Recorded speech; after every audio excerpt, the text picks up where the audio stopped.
तुम्हें हुसैन का वास्ता, 10 दिन मुहर्रम के अमीर न रहना। अल्लाह ने तुझे अमीर बनाया है तो हुसैन की वजह से। जिसे हुसैन गरीब कर दे उसे फिर कोई अमीर नहीं करता। अल्लाह ने तुझे अमीरी दी है, तेरे पास निफासत है, सदा तेरी रहे।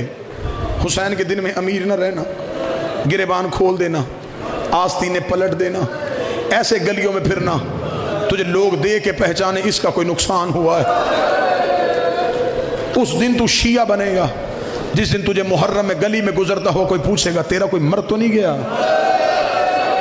तेरी हालत बताती है तेरा कोई नुकसान हुआ है। घरों में चारपाइयाँ उलट देना, ज़मीन पे सोना, सादा खुराक खाना, कम पानी पीना, मातम में ज़्यादा रहना, इमाम बारगाहों में रहना।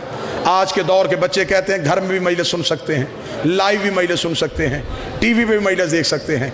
बेशक सुनो, लेकिन ज़हरा घर में नहीं आती। हाँ हाँ हाँ, ज़हरा हुसैन के घर आती है।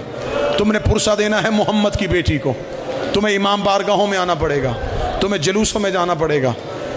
जाकर छोटा हो बड़ा हो, ज़मीन पे गरीब बन के सुनना, सादगी से 10 दिन गुजारना।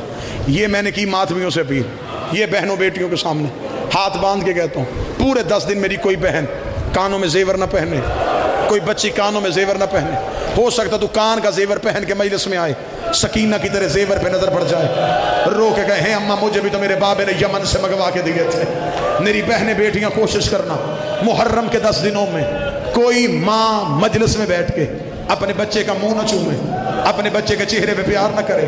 हो सकता है तू बच्चे को प्यार कर रही हो, असगर की माँ की नजर तेरे बेटे पे पड़ जाए, रो के कहे असगर से प्यारा तो नहीं था, अकबर से प्यारा तो नहीं था।